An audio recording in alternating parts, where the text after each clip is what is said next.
mentioned this very much on a more general level, but I would also say we need the stakeholder support here in the institution also, outside and in the institution, which means you as students need to support that. You as faculty members and degree program heads need to support that. And of course also the management of the university needs to support that. Plus all the advisory board members need to support that. And most importantly, it is that we need to provide learning opportunities in our educational setting, in our educational structure. Most of all, mobility. And you're probably all familiar with the complaint that with the new bachelor and master programs in the wake of the Bologna reform, mobility has reduced. Yes, that's correct. Yes, that also happened here. But we need to reconsider our curricula if we really want mobility. We have to think why we want mobility. What is the learning outcome that we want our students to have if they go on mobility periods? And these can be shorter, that's okay, if they are well prepared. If they are embedded in a general approach, then they can be as meaningful as maybe the more ideal situation that a student could go a whole year abroad. But it is not an excuse to say, well, our curricula had to be shortened, we had to squeeze them into 3 years. It needs rethinking.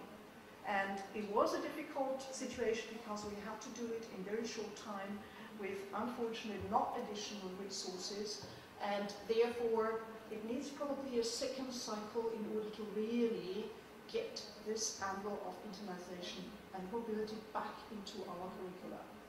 But even for those who cannot be mobile for various reasons, it is our duty to provide opportunities for every student to at least have intercultural encounters at the campus here.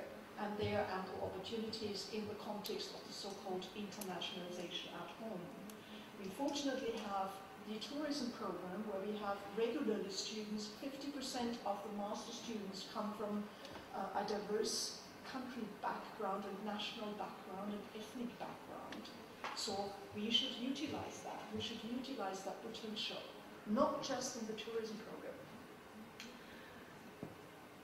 Using guest professors, of course, is something that is also quite a natural approach. But again, in some of our curricula, we already have integrated that into the approach. Meaning, for example, and Regina is the one who has organized this year's and other years' symposium on ethics and sustainability that was actually carried out through over all degree programs with internationally renowned speakers, both in English and in German.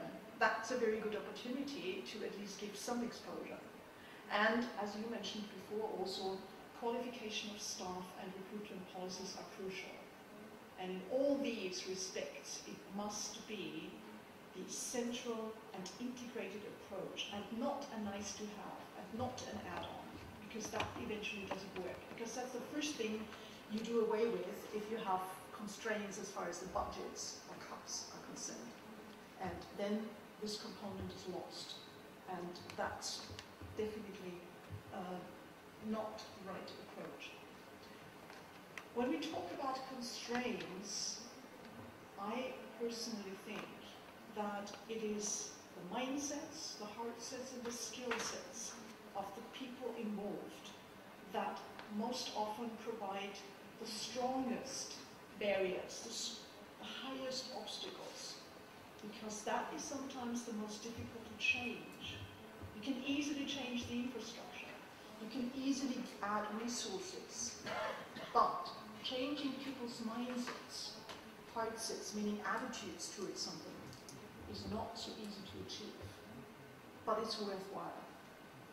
And that also means that very often internationalization is seen as an opposite. Internationalization versus maybe more resources into infrastructure or versus other aspects. But that should not happen. We should try to leverage the potentials of internationalization and integrate them and use the synergy effect. And I think this is possible. And I also have, of course, to mention this adequate resources is something that we all wish to happen. We would like to have politics to support us. So, if we put all the principles and axioms that I've mentioned to the test, the reality check, so to say, where do we stand as an institution? What have we already applied? What have we already implemented? I think we are on a good track. There's still a lot of work to do. We have not yet reached the top of the mountain, I think. We still need to climb a bit farther, and there's always something that we can strive onto. But we have already very clearly thought about our strategy. So we do have an internationalization strategy. It needs to be fully implemented. We have identified 10 dimensions where we can actually work on, from the very obvious, like faculty, students, but also to knowledge transfer. For example, in the areas of tourism, in the areas of wood technology, we really have something very special to offer that we can, in a win-to-win situation, transfer to other countries, like Bhutan, for example, or Pristina. Unfortunately, Professor Günther is not here so we could also mention this. English as the lingua franca of internationalization. You may question this or not. I fully agree with you that it's much, much better, and it would be ideal that also our incoming students could study in German, because language is also culture. But the reality is, if we want cooperations with quality educational institutions overseas, we need to offer courses in English. We need to increase our offer. There's no way around that. And we have to be clear on this. If we don't offer that, we don't get these students. It may be still okay, because we could get students from other countries that have maybe some German-speaking basis, but the question is, do we want that? And personally, I would say we need to offer courses in English. Double degree opportunities are something very specific, and you mentioned this also, something that I think we should also widen. We do have one that has been working very well for some time. We are now working on one at the bachelor level with Japan, hopefully soon to be signed, which will be also quite unique.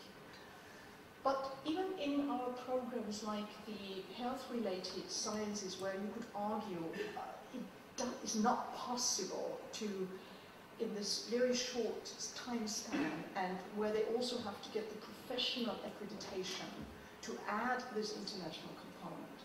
Again, it's not true, and we are just in the process of starting an international module, for example, in biomedical analysis. It may not be a full program, but it may be some part that can be internationalized and conducted, carried out together with other institutions. And that already makes a difference. And you were talking, and I fully agree, that we have to internationalize staff, faculty. But students, of course, faculty, of course, but we definitely want to go one step further. It also has to be the administrative staff that has to be taken on board. Because if they are not on board, they will not support us. They will not understand the needs of an incoming professor. They will not be willing to help, because, okay, he comes from, I don't understand him, I don't want to talk to him. But we need to communicate. So, since 2005, we have a training program in Southampton, our partner institution in Southampton, Southampton Solent University, a very successful measure that has been supported by our rectorate and the management, and we sent a group of faculty and administrative staff together, and it is totally irrelevant what level that person has in terms of English and also what position that person has. So we have, for example, the house technician or the IT support person together with the vice rector or the degree program head. They can learn from each other, and we are outside the institution, so this is a different setting. And it was really amazing how people for the first time find out what other people in this institution actually are doing concretely. Of course we know what they are basically doing. And apart from getting to talk to colleagues in the other institution, in the British institution, they also learn more about the institution here and are more willing to cooperate on internationalization activities afterwards. So this is really a unique chance, and we hopefully are going to continue that measure.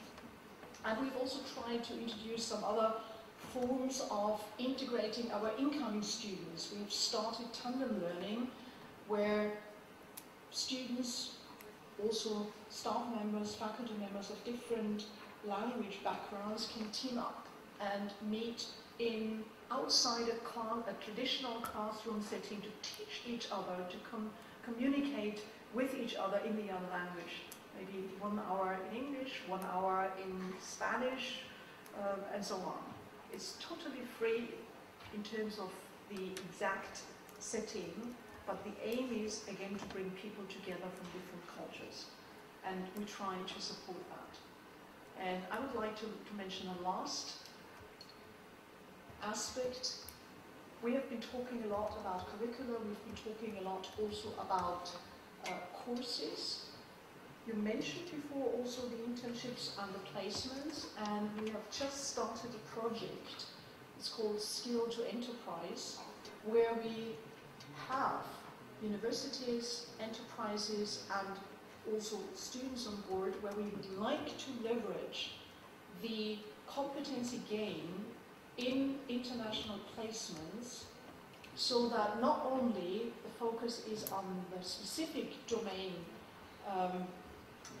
characteristics and the specific domain skills, but also on the intercultural competence, the horizontal line of the T skills, so to say, going into the domain, but also providing transversal skills.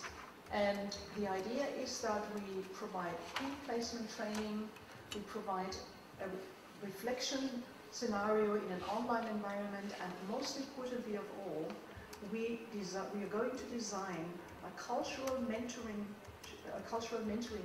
concept at the enterprises themselves. So we try to integrate here the third angle, namely the enterprise perspective, into the approach. And I'll personally also be curious of the results, because we just started. And I would like to end with a modified quotation. If you think internationalization incurs too high costs for an educational institution, try ignorance. Thank you.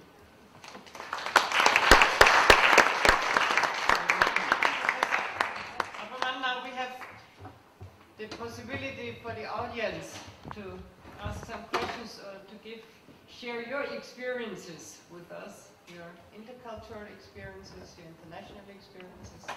What do you want to mention? As far as I understood, personal characteristics or personal attributes are priority success criteria for global executives in the future.